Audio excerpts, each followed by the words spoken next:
오늘 우리 성가대에서 선한 싸움 다 싸우고 하는 제목으로 찬양을 드렸습니다. 오늘 축구 경기를 생각하고 한 건 아니죠. 그런 건 아닌 줄로 아는데 싸움은 해서는 안 되잖아요. 싸움은.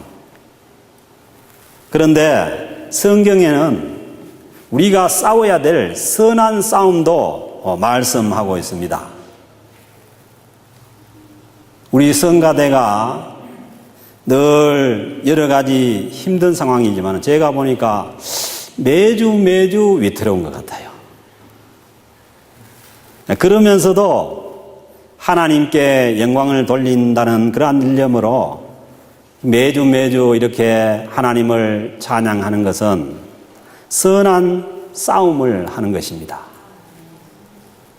우리 찬양팀도 저는 그렇게 제가 이 교회에 처음 왔을 때 너무 찬양팀이 힘들어 보이는 거예요. 앞에서 찬양을 인도하는데 리더를 하는데 부르는 사람을 꼭 몇 사람이 안 부르는 거예요. 사람도 적은 데다가 부르는 사람도 없으니까 너무는 그래서 이 찬양팀이 끝까지 가겠나 생각했는데 11년째 계속 지속을 하니까 지금은 어느 교회보다도 참 박수도 잘 치고 찬양도 열심히 하고 그렇게 돼요.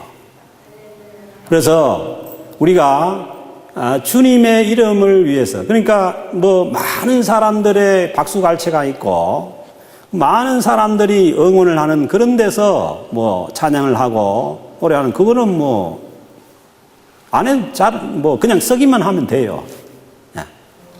이미 찬양할 준비가 다 돼 있고 박수 칠 준비가 다 돼 있는데 그런 데서는 그냥 쓰면 찬양이 되죠. 그런데 참 안 따라 부르고 힘든 이런 상황 가운데서 계속해 나가는 게 이게 선한 싸움입니다. 그러나 그 선한 싸움에는 반드시 좋은 결과가 있고 하나님의 은혜가 있는 줄로 믿습니다. 그래서 오늘 드린 이 선한 싸움 다 싸우고 이 찬양을 통해서 여러분 성가대 스스로가 은혜를 받고 용기를 얻을 수 있기를 바랍니다. 교회를 섬기고 하나님의 영광을 위해서 살아가다 보면은 우리는 언제나 선한 싸움을 계속해야 할 때가 많습니다. 오늘 주신 이 말씀에서도 바울은 자신의 인생을 싸움에다가 비교하고 있습니다. 이 경상도 사람들이 제가 지금 상시업 발음이 잘 안 될까 싶어서 애를 쓰고 지금 하고 있는데 이해해 주시기 바랍니다. 나는 오늘 주신 말씀에 보면은 7절 말씀에 나는 선한 싸움을 싸우고, 때로는 사도 바울은 이 싸움에 비교할 뿐만 아니라 운동 경기에다가 이 믿음 생활을 비교하고 있습니다. 그래서 나의 달려갈 길을 마치고, 이 마라톤이라는 거죠. 달려갈 길을 마치고. 그리고 고린도전서 9장 26절 말씀에서도 나는 다름질하기를 향방 없는 것 같이 아니하고 싸우기를 허공을 치는 것 같이 아니하며, 자기의 이 믿음 생활을 마라톤이나 아니면은 이 허공을 친다는 것은 이거는 뭐냐면 권투나 격투기잖아요. 그러니까 로마 시대 당시에 그때 서로 목숨을 걸고 하는 그러한 그 검투사들이 있었잖아요. 그런 싸움에다가 비교를 하는 거죠.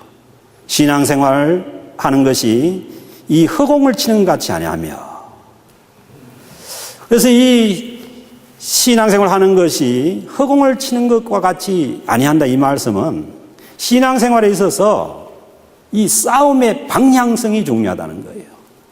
우리 인생도 가장 중요한 것은 방향입니다. 어느 방향으로 가고 있느냐. 운동 경기에서도 뛰는 방향이 중요합니다. 결승점을 향해서 뛰어야 되지. 격투기 경기도 그래요. 그러니까 상대방을 향해서 공격을 하는데 이 상대방을 맞추지 못하면은 세게 때리면 때릴수록, 자기 힘이 들어가면 들어갈수록 그것은 뭐냐면 굉장히 위험한 그러한 상황을 맞게 되는 거죠. 우리 인생도 마찬가지입니다. 인생의 방향이 잘못되고 신앙생활의 방향이 잘못되면은 힘이 들어가서 열심히 뛸수록 결승점과는 멀어지게 되고, 그리고 잘못하면은 자기 힘에 의해서 쓰러지게 되어서 모든 것이 다 끝나게 되는 것입니다. 그러니까 헛손질은 안 해야 되지요. 가능하면은 정말 우리가 진리 가운데 진리를 붙잡고 가야 되지. 진리가 아닌 것에다가 열심을 내고 목숨을 걸고 하다 보면은 우리의 인생도 많이 잘못될 수가 있는 것이죠. 인생도 마찬가지고 신앙생활도 목표가 잘못되면은 열심을 낼수록 위험해집니다. 요즘 월드컵 경기가 한창인데 축구 경기도 마찬가지입니다.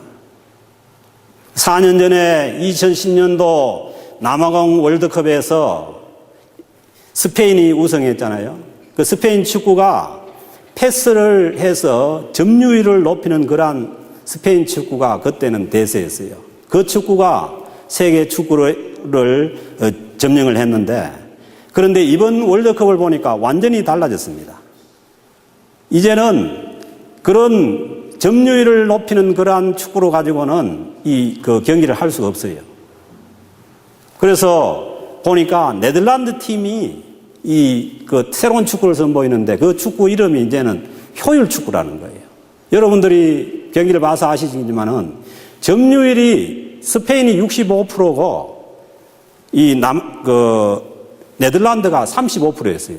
그런데 경기 결과는 5대1로 스페인이 진 거예요. 그러니까 엄청난 이런 비효율적인 축구를 했다는 거죠. 그래서 이제는 이 점유율보다는 어떻게 하든지 자기들에게 공 찬스가 주었을 때 빠른 속도로 최단 시간에 목표물인 골대를 향해서 달려가서 슛을 넣느냐, 그것이 중요합니다.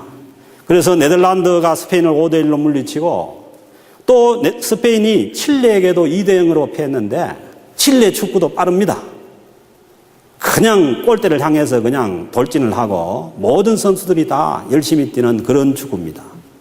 그래서 그런 비효율적인 그런 축구를 가지고 그 칠레에게도 2대0을 져서 이 디펜딩 챔피언이 예선에서 탈락해 버렸어요.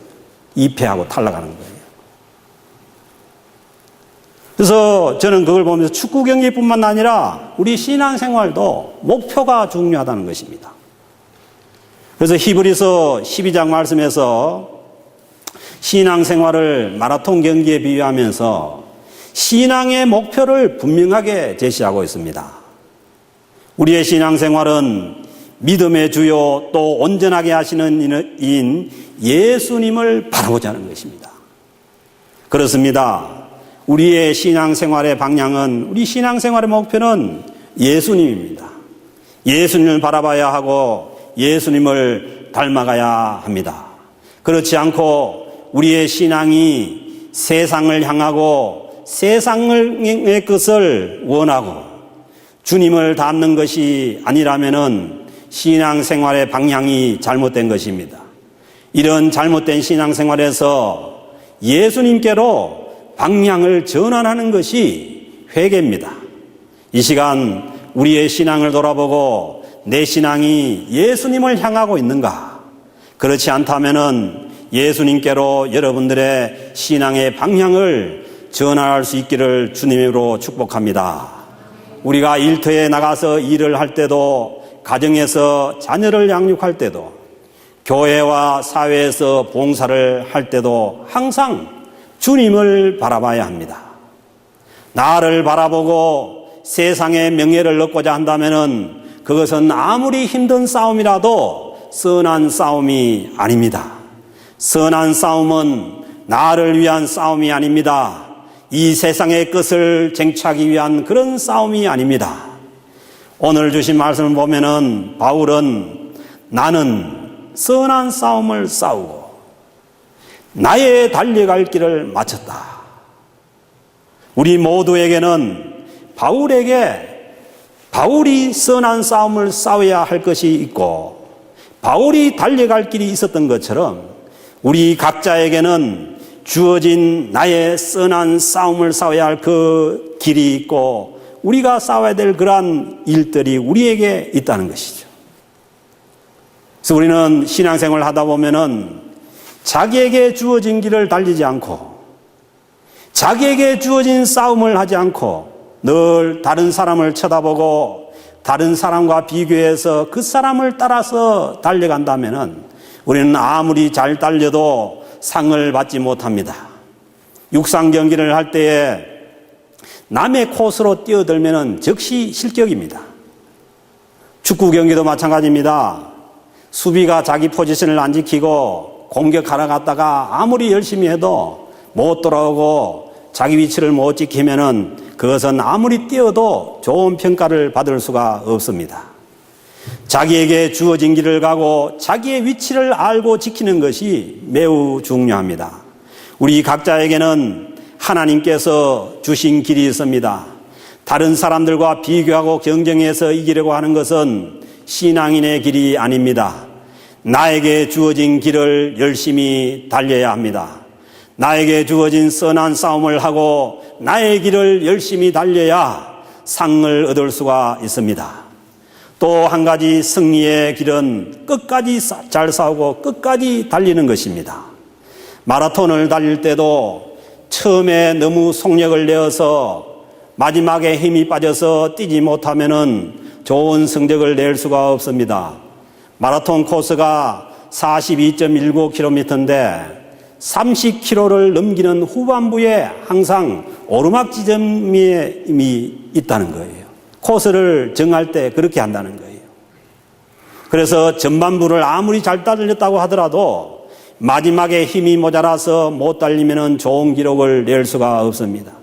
우리 인생도 마찬가지입니다. 인생은 후반부에 더 어려운 일들이 많습니다. 젊을 때는 힘이 있고 능력이 있기 때문에 별 문제가 아닌 것들도 나이가 들어서 힘이 없어지면은 우리에게 더 큰 문제로 다가올 수가 있습니다. 그러니 나이가 들수록 더 하나님을 의지하고 자기의 마음을 다스리지 않으면은 우리 인생 후반부의 어려움을 이길 수가 없습니다. 축구 경기도 마찬가지죠. 골을 넣고도 그 골을 끝까지 지켜야 되는데 마지막에 힘이 빠져서 집중력이 떨어져서 실점을 하면은 그 경기를 지고 맙니다. 오늘 주신 말씀에서도 나의 달려갈 길을 마치고 믿음을 지켰으니 달려갈 길을 마치는 것이 중요하고 끝까지 믿음을 지키는 것이 중요하다는 것입니다.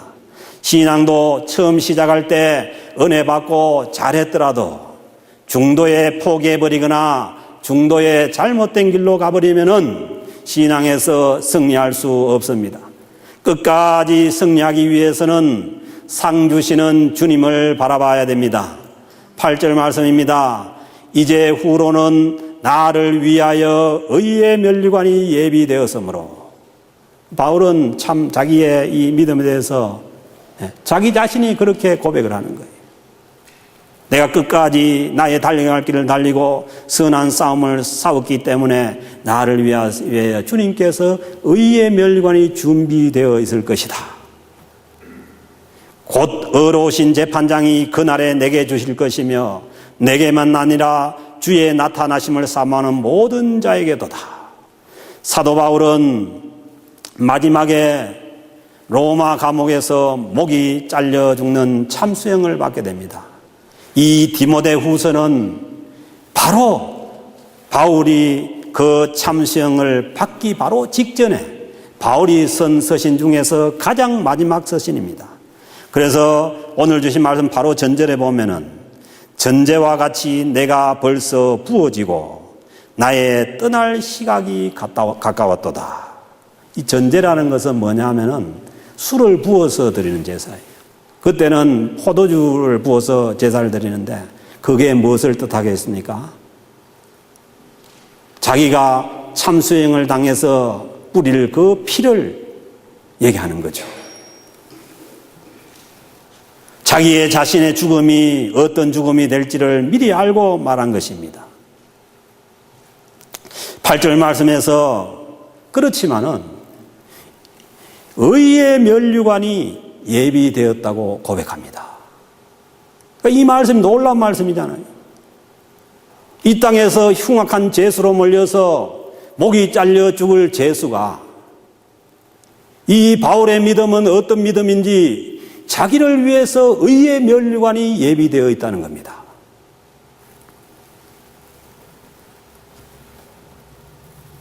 이 땅에서 사형을 당해야 하는 죄인인데 최고의 승리자에게 주는 의의 면류관이 천국에 예비되었다는 것입니다. 이게 무슨 말씀입니까? 그것은 심판관이 다르다는 것이죠. 이 땅에서는 폭군인 네로 황제가 심판관이고 천국에서는 의로우신 우리 주님이 재판관이기 때문입니다. 이제 후로는 나를 위하여 의의 면류관이 예비되었으므로 주 곧 의로우신 재판장이 그날에 내게 주실 것이며, 사랑하는 성도 여러분, 신앙인의 최종 승리는 이 땅에서 모릅니다. 이 땅을 떠나서 의로우신 우리 주님 앞에 섰을 때라야 모든 것이 밝혀집니다. 그러므로 사랑하는 성도 여러분, 너무 이 세상 사람들의 평가에, 이 세상의 평가에 너무 연연하지 마시기 바랍니다. 이 세상의 평가는 하나님의 평가가 아닙니다.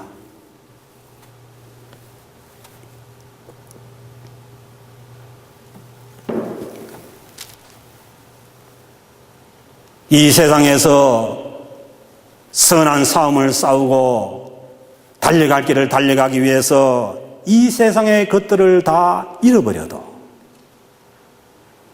설사 우리가 그것들을 다 잃어버린다 해도 하나님의 평가는 다른 것입니다. 요한일서 2장 말씀에 보면은 이 세상의 것들은 다 하나님의 것으로부터, 하나님으로부터 온 것이 아니라는 것입니다. 육신의 정욕과 안목의 정욕과 이생의 자랑, 이 모든 것들은 하나님께로부터 온 것이 아니라는 것이죠. 그러므로 우리가 선한 싸움을 싸우다가 이 세상의 명예와 이 세상의 모든 것들을 우리가 빼앗겨버린다 해도, 그러나 하나님께서 우리를 향한 의의 면류관이 우리에게 주어질 수가 있다는 것이죠. 사랑하는 성도 여러분, 우리가 끝까지 주님만을 바라보고 이 땅에서 믿음 때문에 손해보는 것이 있고 믿음 때문에 어려운 일을 당하는 일이 있더라도 끝까지 주님을 바라보고 믿음을 가지고 달려간다면, 우리의 달려갈 길을 마친다면 우리에게도 주님으로부터 의의 면류관이 주어질 줄로 믿습니다. 세상은 그렇죠. 경쟁에서 이기는 자가 상을 받고 면류관을 받지만은, 오늘 주시는 말씀에 보니까 주의 나타나심을 사모하는 모든 자에게로다. 신앙생활은 경쟁이 아닙니다. 신앙생활은 나의 달려갈 길을 달려가는 것이지, 나의 믿음을 지키는 것이죠. 그리고 이 땅에서 어렵고 힘들지만은 우리 주님의 나타나심을 사모하는 것이죠. 그 주님의 면류관을 사모하는 모든 자에게 주님께서 의의 면류관을 허락하신다고 말씀하고 있습니다. 사랑하는 성도 여러분, 이 말씀에 나는 예외로 시키지 마시기 바랍니다. 주님의 나타나심을 사모하는 모든 자에게, 이 모든 자에게 저와 여러분 우리 캘거리 영락교회 모든 성도님들이 포함되어 있는 줄로 믿습니다.